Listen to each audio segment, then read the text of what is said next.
Magandang umaga mga bata! Handa na ba kayong matuto sa araw na ito? Mahusay! Bago yan, ako nga pala si Ginoong Carlos Comenador at ako ang inyong guro sa araw na ito. Muli, inaanyahanan ko ang lahat na magtayo para sa ating panalangin. Sa ngalan ng Ama, ng Anak, ng Espiritu Santo. Amen. Angel of God, my guardian dear, to whom God's love commits me here. Ever this day, be at my side, to light and God, to rule in God. Amen! And then the Father, the Son, the Holy Spirit. Amen. Huwag muna kayong umupo mga bata dahil meron tayong gagawin na pampasigla. Alam niyo ba ang kanta na Ako si Takure? Hindi. Okay lang mga bata dahil tuturuan kayo ni Ginoong Carlos Comenador. Lahat tayo ay kumanta. Ngayon naman ay kumanta tayo ng Ako si Takure. In 1, 2, 3. Ako si Takure, gamay ug dako, kini ang bunitan at hindi ang bisbisan. Kung pabukalon mo kulo-kulo, ihaon mo ako ug ibuko sa kabo. Magaling mga bata! Bago kayo umupo mga bata, maaari niyo bang kunin ang mga kahalat sa inyong lamesa? Tapos na ba? Okay, mahusay. Pero bago yan natin simulan ang ating diskusyon, maaari ko munang malaman kung sino ang lumiban sa araw na ito? Wala? Magaling mga bata. Dahil dyan, bibigyan natin ang ating sarili ng 3 palakpak. 1, 2, 3. At bago natin simulan ang ating aralin, maaari muna natin basahin ang ating alituntunin sa ating silid-aralan para tayong mga bata ay handa at alam kung ano ang gusto sa ating klase. Okay ba? Ano po sa ating alituntunin sa araw-araw po, teacher? Ito po ay pinya, panatilihing malinis, igalang ang lahat, nakikinig ng mabuti, yakapin ang tulong at pagtutulungan, aktibong mag-aaral at maging matapat po, teacher. Meron akong katanungan mga bata. Ano-ano yung natutunan ng makaraang diskusyon tungkol sa isang taong bayan? Magaling mga bata. Dahil dyan, bibigyan natin ang ating sarili ng 5 palakpak. Meron akong katanungan mga bata. Handa na ba kayo sa ating aralin ngayon? Mahusay, pero bago yan, meron muna tayong gagawin na isang aktibidad. Ang ating aktibidad ngayon mga bata ay tungkol sa realidad o pantasya. Meron akong ipapakita na 3 larawan at magbibigay kayo ng maikling paliwanag kung ang larawan ba ay pantasya o isang realidad. Naintindihan ba mga bata? Mahusay! At ang unang larawan ay Po, teacher, ang pinya po, teacher, ay isang realidad po dahil makikita natin ito sa palengke, sa mall, at sa marami pang ibang tindahan, teacher. Nakasabi po ako na ito po ay isang realidad dahil nakakain na po ako nito at ito po ay masarap at meron itong vitamina, teacher. So para sa akin po ay hindi po ito fantasya at ito po ay realidad dahil nakikita natin ito, hindi lamang po ako, teacher, marami pong iba. At ang pinya po, teacher, ay isang realidad at nakikita natin sa araw-araw at meron itong vitamina para sa ating, teacher. So para sa akin ito ay nakagbibigay o ito ay realidad at nakikita natin ito sa araw-araw na pamumuhay po, teacher. Magaling, Carlos! at ang pangalawang larawan naman ay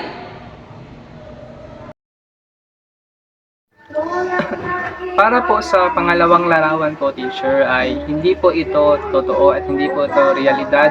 Ito po ay pantasya lang po, teacher, dahil wala naman pong tao na napuporma ng halaman po, teacher, o ng puno po, teacher. Makikita lang po natin ito po sa isang kwento, teacher, o sa isang salida isa pong movie teacher at hindi po ito realidad at ito po ay fantasya teacher. Yun lang po. At ang panghuling larawan ay tungkol sa Para po sa akin teacher, yung larawan po na pangatlo is yung buong pamilya po ay ito po ay realidad at hindi po pantasya. Masasabi lang po natin itong pantasya teacher kapag ito ay kwento at isang makabuluhan lamang, at para sa akin po ito po ay realidad dahil para sa akin meron din po akong pamilya at ito po ay totoo at ang pamilya po teacher ay sandingan sa ating buhay at ito po ay nakakatulong sa ating pamumuhay. So para sa akin po ay ito po ay realidad at hindi pantasya teacher. Yun lang po. meron akong katanungan mga bata. Ang larawang ba ito ay maaaring mangyari sa tunay na buhay o hindi? Yes?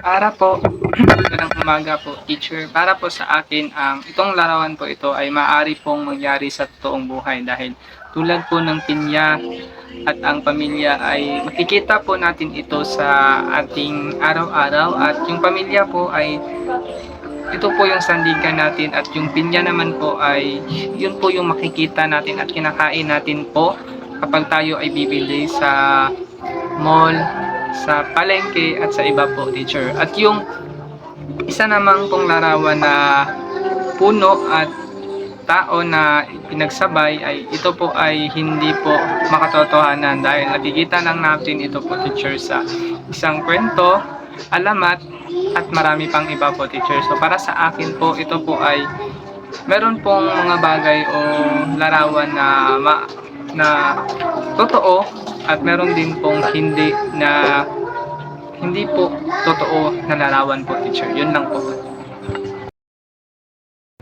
Meron akong ulit mga katanungan mga bata. Ano-ano ang pangyayaring maaaring mangyari sa tunay na buhay? Yes? Yung mga pangyayaring maaring mangyari sa tunay na buhay po teacher is yung pong pangatlong larawan na isang pamilya po teacher sa para sa atin po dyan po tayo pupunta at magkakapamilya po tayo teacher. So para sa akin maaari po itong mangyari sa tunay na buhay po teacher. Ang pangalawang katanungan naman mga bata, alin sa mga pangyayari ang katahang isip lamang? Yes?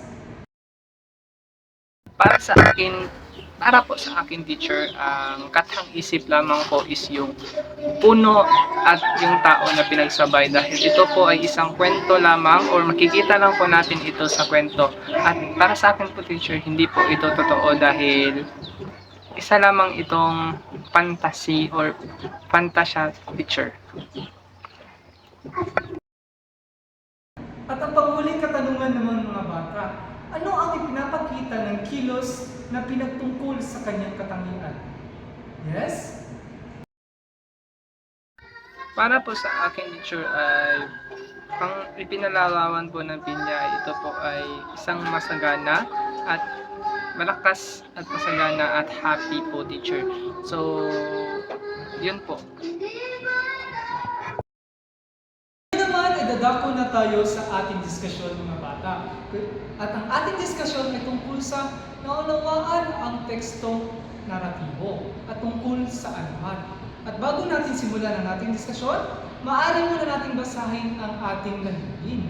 Sa pagtatapos ng araling ito, kayong mag-aaral ay inaasahan na makakikilala ang realidad at pantasya, makasusuri ng katangian at kilos ng tauhan, makapagbabahagi ng natutunang kaalaman mula sa teksto.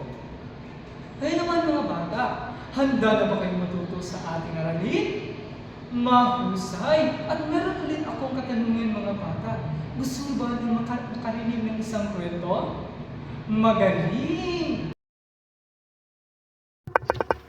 Magandang umaga muli mga bata at ang ating kwento ngayon ay tungkol sa isang alamat. Handa na ba kayong makinig? Magaling. So ang ating kwento ngayon ay tungkol sa ang alamat ng pinya.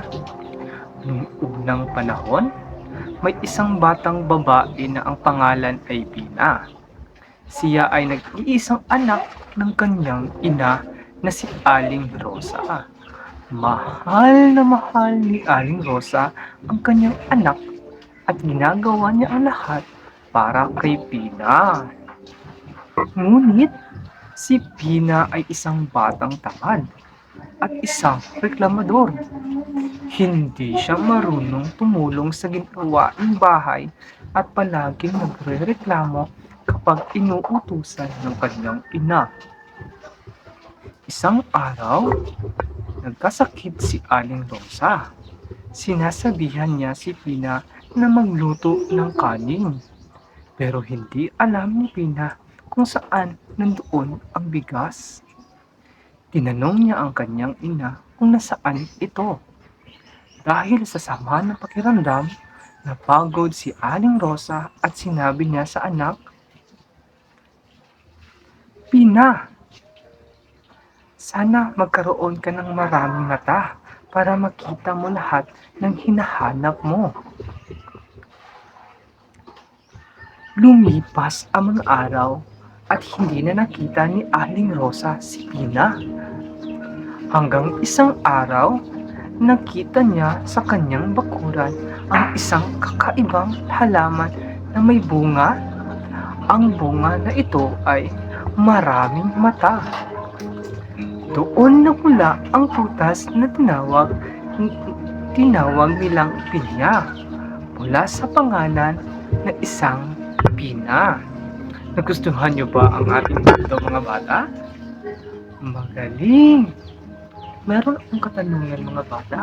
Sino-sino ang mga tauhan sa kwento? Teacher! Okay, Carlos. Si ano po teacher? Si Pina at si Aling Rosa. Mahusay, Carlos. Sino-sino? Ano kaya ang ipinapahiwatig ng kwento? Teacher! Yes, Komendador. Ang pinapahiwatig po teacher ay dapat para sa atin ay dapat tayo ay tumulong sa ating pamilya at hindi po tayo nagrereklamo kung ano pa ang inuutos sa atin at dapat tayo ay maging masipag po sa ating buhay. Yun po teacher. Mahusay Carlos. Bigyan natin si Carlos ng 3 palakpak. 1, 2, 3. At meron ulit akong katanungan mga bata. Bakit mahalagang pag-utos o bakit mahalagang sundin natin ang ating magulang? Yes? Teacher, dahil po magulang natin sila teacher, dapat sundin natin ang kanilang utos dahil ito po ay nagsisumbulo ng isang respeto at isang pamumuhay po teacher. Yun lang po teacher. Mahusay Carlos. Bigyan natin siya Carlos ng 5 palakpak. 1, 2, 3, 4, 5. Nagustuhan niyo ba ang ating kwento mga bata? Opo, teacher. Magaling. So sa ating aralin, natutunan natin na ang realidad ay ang mga pangyayaring maaaring mangyari sa tunay na buhay, habang ang pantasya naman ay bunga lamang ng tunay na imahinasyon. So natutunan din natin na ang kilos at desisyon ng tauhan ay nagpapakita ng kanyang ugali at maaaring magbigay ng aral sa magbabasa. Ang alamat ay hindi lamang kwento, mga bata, kung hindi may mahalagang mensahe din na maaaring nating maisabuhay sa araw-araw tulad ng pagiging masunurin, responsibilidad at magalang sa magulang. So, ang kwento mga bata ay hindi lamang siya isang kwento, kundi ito ay nagbibigay mensahe na maaring makatulong sa atin at nagbibigay kahulugan sa ating buhay. So, mahalagang makinig sa isang kwento at maaari natin itong matutunan, makukuha maraming kwento na maaaring makuha natin na ito ay nakakatulong sa ating pamumuhay at sa paggalang sa ating pamilya.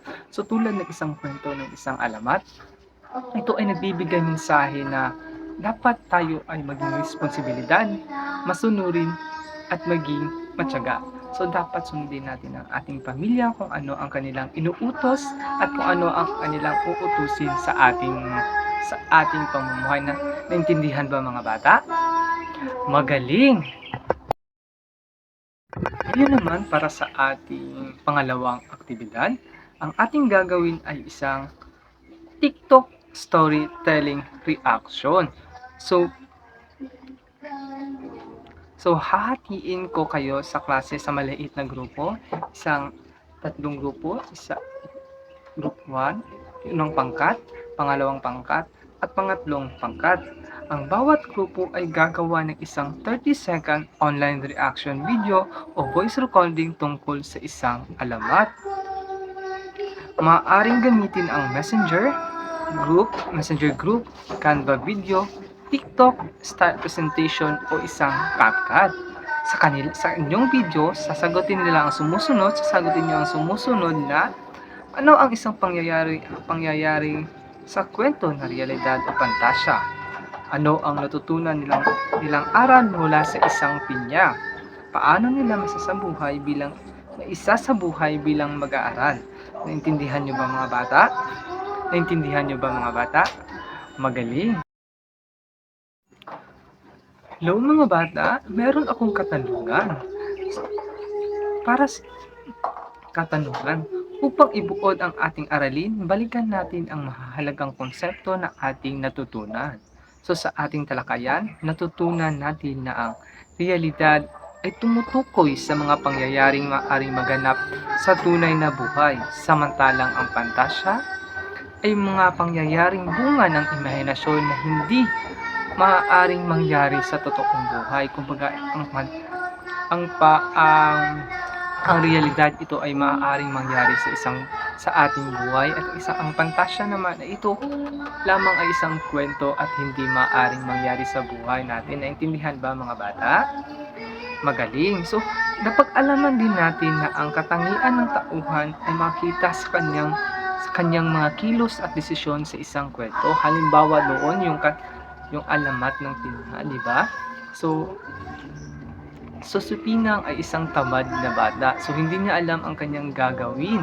At si Aling Rosa naman ay bigla siyang nagbigay ng isang salita na ito ay biglang nagawa kay Pina. So tulad ng sana ay sabi ni Aling Rosa na sana ay mabigyan ka ng maraming mata. So ito ay si Pina ay biglang naging isang pinya, di ba mga bata?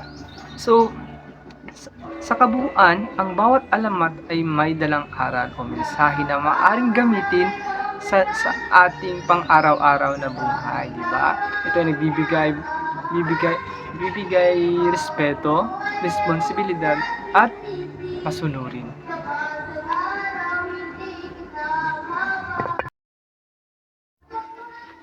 Hello mga bata, tapos na ba kayo? Magaling? Opo teacher, magaling mga bata. At para naman sa inyong individual na gawain, sasagutin niyo ito. Para sagutin ito, ang ating panuto ay tungkol sa piliin tamang sagot o isulat ang tamang mali kung wasto ang pahayag at mali naman kung hindi. Natutunan mo nga ba? Naintindihan ba mga bata? Magaling. Meron lamang kayong 5 minuto para tapusin ito. At bago natin tapusin ang ating aralin, meron muna kayong takdang aralin na sasagutan ninyo ito sa inyong bahay. Una, gumuhit o sumulat ng maikling paliwanag tungkol sa isang pangyayari mula sa kwento na tinalakay sa klase tungkol sa isang alamat ng pinya at ipasa ito sa Google Drive. Sa inyong gawain, tiyakin ang tukuyin kung ang napiling pangyayari ay realidad o pantasya. Ipaliwanag ng maikli kung bakit ito ay inyong napinuri bilang isang realidad o pantasya. Ibigay ang aral na natutunan mula sa pangyayari na ito.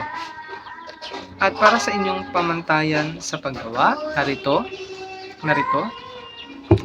at meron lang, at ipasa nyo ito sa Google Drive mga bata ha. Magbibigay ako ng isang G Drive para doon nyo ipasa ang inyong mga gawain. Naintindihan ba? Opo, teacher, magaling. At bago natin tapusin ang ating aralin, babalikan natin ang ating layunin kung ito ba ay nakamit natin. Intindihan mga bata? So sa ating aralin, inaasahan natin ito ba ay nakamit natin? Makikilala ng realidad at pantasya? Opo, teacher, magaling. Makasusuri ng katangian at kilos ng tauhan? Ito ba ay nakamit natin? Opo, teacher, magaling. Makapagbabahagi ng matutunang kaalaman mula sa teksto. Nakuha ba natin? Opo, teacher. Mahusay. At bago tayo umuwi, kakanta muna tayo ng isang goodbye song. Naintindihan ba? Opo. Magaling. Susundin niyo lamang si Ginoong Carlos Comenador. Okay, naintindihan ba? Goodbye, goodbye, goodbye everyone. Goodbye, goodbye, goodbye everyone. Goodbye mga bata.